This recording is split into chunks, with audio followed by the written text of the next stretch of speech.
Futhi ubheke ngale. Okay. Awungitshele mngani. Usucabangile ukuthi uzoyibiza incwadi yakho? We ngisaphi. Itheni Why ikhanda. can't we name the book after you? Ibhuku seliqamba umzamo. Why not? Ngoba ngidla amathambo engqondo la. Cabanga ukuthi sekuyisikhathi. Isikhathi. Kufuna ukukhokha amalobolo. Nze.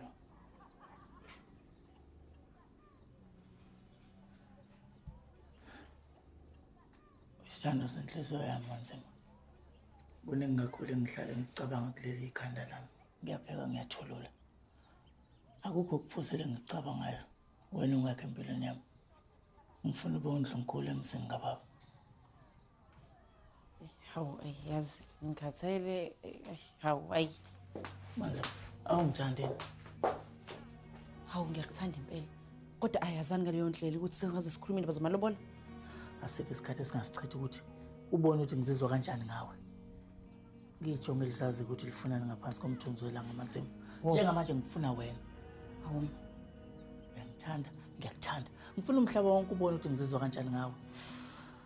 hawu awudingi ukuthi lokhu ngigoqa okanye ngiphotha ukuze ngihlale ngisempilweni yakho. Uhleli nami la. Uthini manje? Ngichaza ukuthi awusebenzi. Awunalutho. Siye entabeni zokhahlamba nje ubungenalutho. Uthengelwe yimina, uzowathengelwa yimina naye anda. Kodwa uhlela usuku lokhu ucabangani indaba zamalobola. Hayibu kahle hawo. Kuningi ongakwenza. Cabanga indlela zokuthola umsebenzi. Awucabanga into eyaphambili. Uzocabanga ngilobola. Wena na.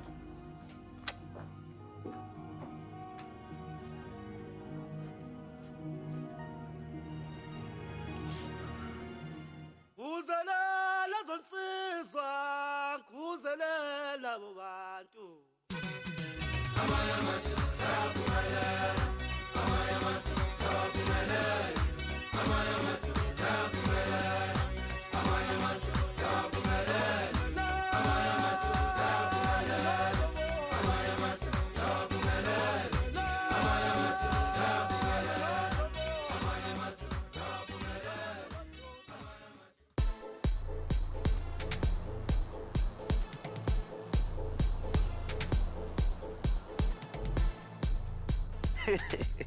Hey kodwa mkhozi wami zaze zahamba izinto kahle namhlanje. Hayibo.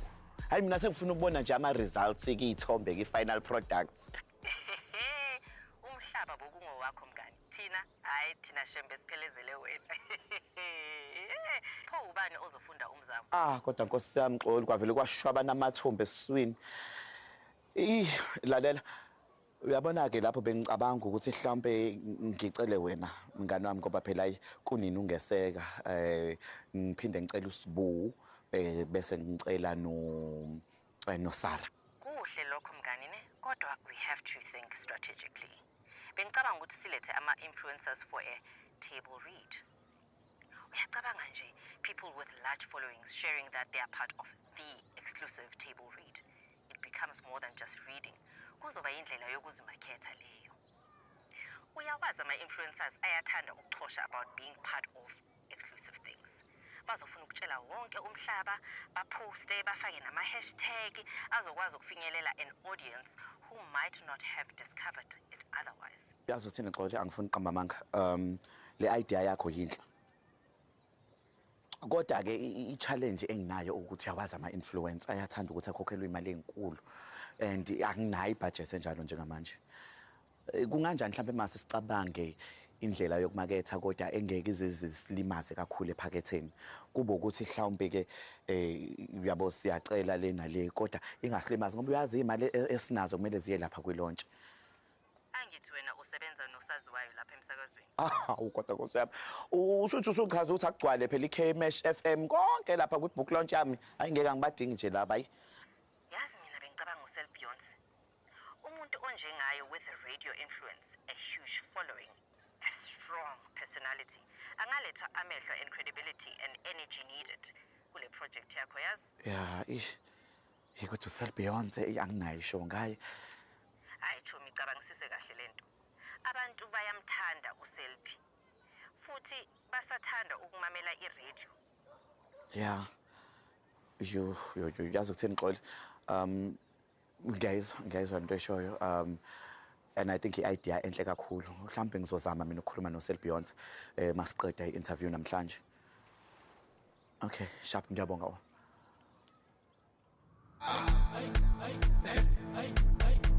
Baba kaSimba athi ngibashintshela ama voice yeah usangis baba kaSimba music dala mthakathe wakithi wamthakathe wakithi dala mthakathe wakithi wamthakathe wakithi dala baba kaSimba baba kaSimba dala music let's go for fun no senzela dala mthakathe wakithi wamthakathe wakithi dala mthakathe wakithi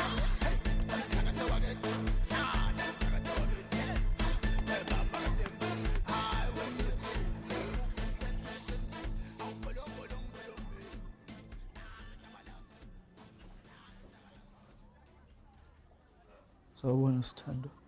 Yebo sawubona. Hayi ngowekhethelo ngempela mntana umuntu. Awubheke nje indlela onginakekela ngayo. Abolesi esinye sale izathu eziyinkulungwane enginazo. Engifuna nje esenza ngifuna ukuzokufaka isidwaba salapha kithi.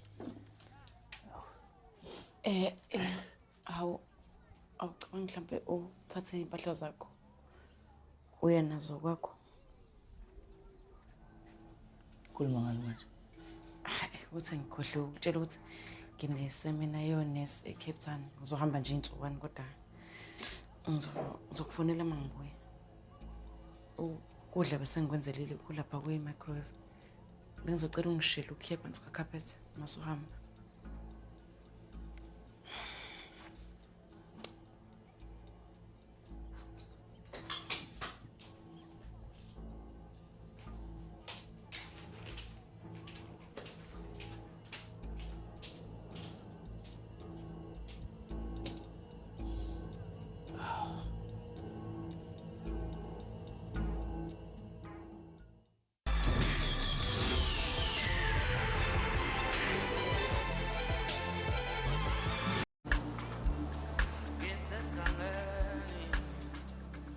What is the message that you want to tell us about your book? Is the message you want to tell us? Ayi. Mzamo, kahle. Kantini ngempela. Uloku up and down nje. Yini yo interview president noma? No, mfethu yazi ngizo-interview Selbeyond. Oh, imbangi yakho. Hayi ungalinge ungikhumbuze ngalokho njengamanje. Uzongi-interviewa mayelana ne-book launch, so nje yonke into-ke kumele ibe ubuchwepheshe. Awu wena ngikwazi kahle leyo nto leyo. Zimachwepheshe nayo. Ngiyathemba ukuthi njalo sibuyazi. Yabo manje angizili ukuzoyirepresenta mina ezomzamo kuphela. Ngizorepresenta wonke lo msebenzi bengikwenza. I-brand yami futhi-ke nabalandeli. Lalela ngoba nansi i-brief anginikeze yona. Uyazi ukuthini awube uSelbeyond wena njengamanje mina ngizoba umzamo. Ngi-interview-ke. Mina kodwa ngibe ngicela ungi-interview-we. Okay. Alright, siyeke. Sanibonani, balaleli igama lami Indaba uthanda ukudlala? Dlala. Okay. Hey. Hawu mbuzo. Okay. Luthini uvo lwakho ngabantu abacabanga ukuthi amabhuku asephumile kwi-fashion awasekho estylini? Okay, mina ngithi amabhuku into ebalekile kakhulu kuthina njengabantu. Amabhuku asifundisa okuningi ngathi futhi nakonke okungaphakathi kuthina. Ngike ngithi umuntu othi ukufunda kwamabhuku akusekho estylini and kuphumile kwi-fashion uchaza ukuthi ukwazi ngemvelaphi yakho akusekho right. Ngoba phela kahle yonke lento sifunda kephi emabhukwini. So mina ngokwami umuntu othi yena akalifunda ibhuku ngiye ngimbuke njengokuthi isithingithingi, isidomu kahle isilima, umuntu engeke ngize ngimthathe serious. Hayi wo mzamo. Ngeke. Awukwazi phela ukusebenzisa amagama njalo, amagama aziswane lawo. Ikakhulukazi phela i-right le. Yabo? Kodwa ke impendulo yakho professional. Okay. Wake waxoshwa i-call center une-degree.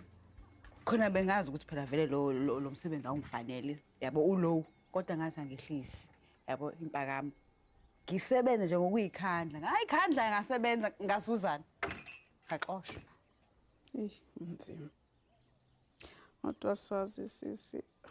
Uyazazi nje wena. Eyakhe indaba iphelele lapha. Uhlakaniphile. Usazoyiqoqa. Awumi. Ake ngikuthole into yokuphuza. Ngifuna ungixoxele kahle ngoba angakayizwa mina le ndaba yakho. Kwenzakaleni phela ngoba bese ngiyitshela mina ukuthi yonke into ihamba kahle nje.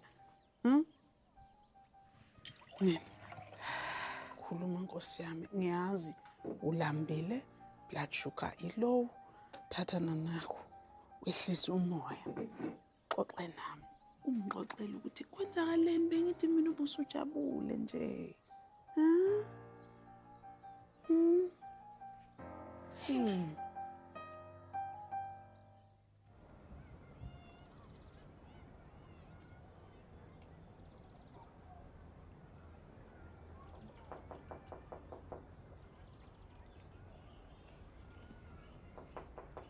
Yebo. Awu. Gladys. Yini manje ufunani? Sami. Hey, mangenda. Ufunani? Yazi Prince uNomarisha ke kuhambile. Yes, ngiyakuzwa ufunani la. Cela sikhulume Prince. Sikhulumeni.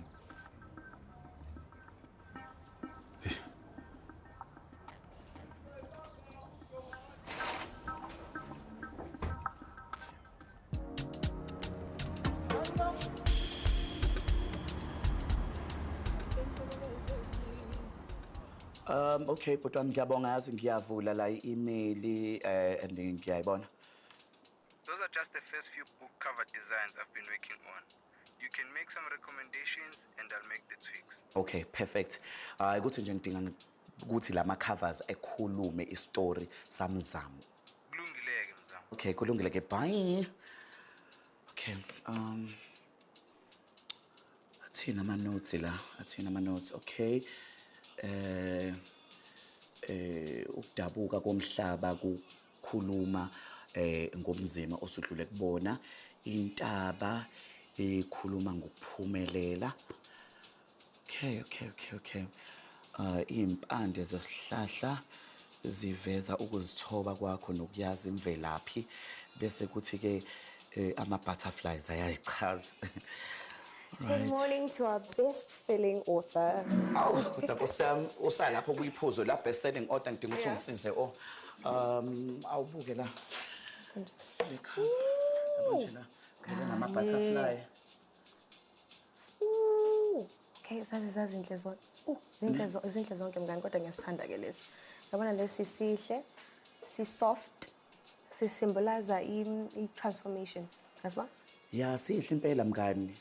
But uyazi nawe ngithanda le option ke mina leveza ubuso bami. Ngiyayisibona mngani sihle naso ukuthi nje yabona ama butterfly axoxa indaba mngani akhuluma ngokuthi wena usukhule kangakanani.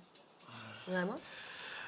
Yazi ukuthini mngani ngiyakuzwa kuleli phuzu lama butterfly but I think i-story sami sivela kangcono kulobuso. Yabo makuvela ubuso bami ku raw mngani kusho iqiniso ukuthi okay nabo ubunzima esengidlule kubona. Nazi izinto engi-experienceile ezicishe zaqeda ngami kodwa ngadlula kuzona. I think makuvela ubuso bami okuba raw.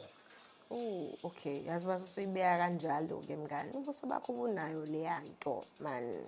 Mngani athi ngiphuthume cansi iselifikile i-order lami. Ngiyasa manje. Okay. Kodwa ngifuna ukuyilanda la fast.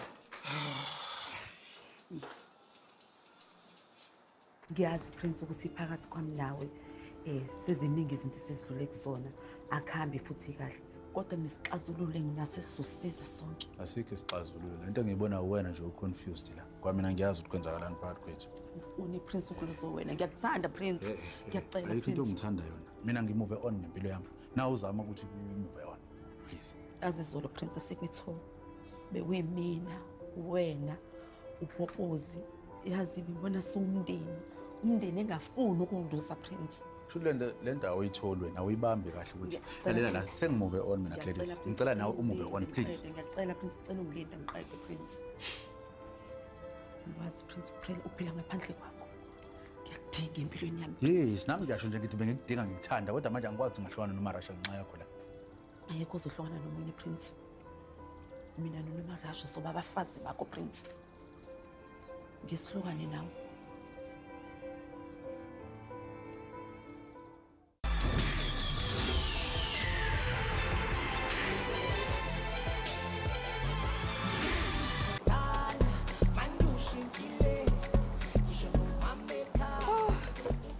Coffee. Awu, kodwa Nkosazana mngani. Ukuba umbhali webhuku konke lokho kungilethela icoffee. Ngale ungajwayeli. Ngiyabonga mngani. So unjani mngani? Right, ready for interview yakho? Yazi nje ukuthi izinto zami lezi ngiyijwayele. So Kanti ayikho into wrong ngokuthuka mngani. Phela le interview akuyona interview efana namanye ama-interview. Interview le ngencwadi yakho la khona undlala inhliziyo yakho yonke khona. I-page ne-page la lencwadi likhuluma ngempilo yakho, likhuluma ngeside lamzamo ekade singalazi thina ezobe siqala ukufunda ngalo, ukuzwa ngalo. Ukuthi mngani angifuni ukuyimosha lento. Yazi ngeke uzuyimosha mngani. Leli bhuku libalekile kumina. Like umzima esengidlule kubona. Angazi ukuthi ngaqala phi mngani ingakho ngifuna ukuthi ngoba sengilikhombisa abantu you know ngenze ngendlela eright. Utshengisile ukuthi uyakwazi ukuyiqala into uphinde uyiqede. Utshengisile ukuthi wena uyakwazi ukuthi ube imbokodo mawuthanda. Hayi mngani ayisengiphelelwa amazi angisazi ukuthi ngithini manje kuyabonga. Kanti nje into ongayisho ukuthi book launch inini nokuthi uthi Sarah G wena uzothola nje ibhuku lokuqala. Ileko nje ufuna ngekhopi nje umuntu usezofuna ibhuku launch. Kodwa mngani angithi mina kodwa la officeini wonke umuntu lokho ebhizi ebuza lokho nizozwa nonke kwi-interview. Mngani kodwa imini umngani wakho ovelele ngilethe ngisho ikhofi. Ani mina kancane guys please. Yo.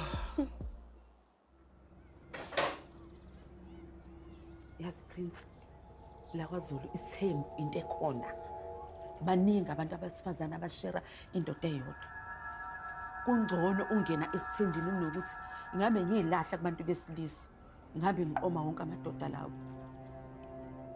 Yazi ngazi ngizohlala noPoposi. Kuukuthi wena ke leso sikhathi lesi uzosithola uzosibheka noPoposi. Kodwa ubuyele kuNomarasha Prince. Musungibamba wena. Ngiqinisile Prince. Ngiqinisile. Ngiyakuthanda Prince. Sizidlule mina nawe ezintweni eziningi. Sazi salimazana. Kodwa angekile ukuthanda ngiyakuthanda Prince. Kahle ukhuluma ufunani. Ngikhumbula ngiqala ukukubona Prince usejele. Yazi indlela engakuthanda ngayo ngaze ngayinikela ngakhokhela ujele ukuze ngikwazi ukuthi ngene ngaphakathi ngibe nawe Prince. Ngiyakwazi lo. Ngangenandaba nokuboshwa nokuthi ngabanjwa ngizwe ngiboshelwe wena Prince. Ngiyayazi le nto Gladys futhi nami ngikhathalele kakhulu kodwa inkinga enginayo lana ngikwazi ukuthi ngihlona noMarasha. Gladys yabo lento lesithembu loyikhulumayo le angihambiselani naleyo nto le. Lokho kwazi kamhlophe na ukuthi angihambiselani naleyo nto. Yes angazi ngachithela empilweni yami. Kodwa ngathi ngoba ngidesperate ngifuna imali. Kwase kwenzeka ngephutha ngachitha ngephutha yazi ukuthi ngitheni. Kodwa Prince ngenzile iqiniso wena ngakukhipha ngaphakathi ejele ngoba ngikuthanda. Azi ngisakukhathalela ngifuna ukuqamba amanga Gladys. Kodwa angikwazi manje ukuthi ngangena ebudlelwaneni nawe.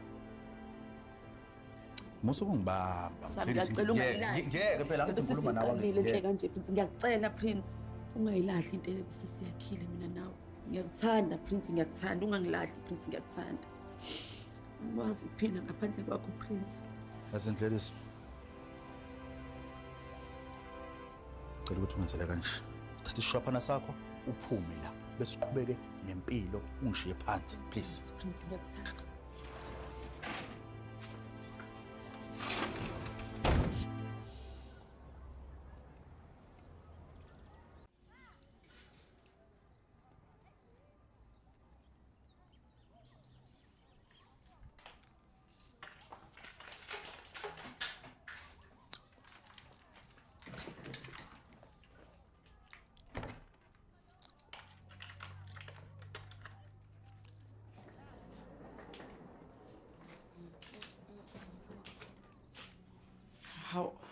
Awufunani la? Hayi phela ngizokwenza isiqiniseko sokuthi labo vobe bala ehostel abathatha amashansi. Ngifuna udala futhi indlu yakhe engenalutho. Hawu ngijwayele ukukhiya. Ngishiye kungabi nginankinga. Angazi uyikhathazelani ngaleyo nto. Ngakho la nginankinga. Kodwa usho ufunani la? Khonto ngiyikhohliwe. Ngizolanda zona. Hayi-ke makunjalo. Awucabanga ukuthi mhlambe singake sithi wanya ngaphambi kokuthi Linda abantu engisebenza nabo bazongilanda. Kodwa phela nami bengingathanda ukubona labantu udala achitha nabo usuku lonke. Hawu ngeke ukwazi. Ngisebenza nomzala wami uyakhuluma uzofika ekhaya asho ukuthi mina ngikipitile lana. Ekhaya ba streets ngeke ngikwazi ukwenza yonke leyo nto. Angitshela ngempela kwenzakalani la? Cha simo sikwenzakalani? Engamalobolo yonke lento.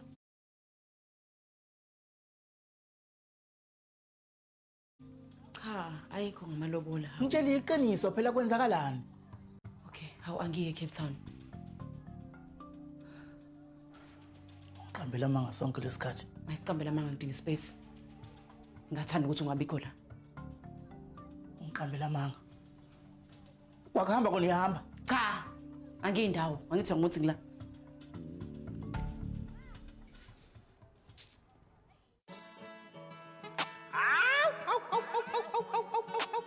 Uyabona ke manje ngeke nisayenza lutho uzemtha papa sinje. Manje ufuna ngikhale kuwe ngoba la ngikhuluma ngamalobolo.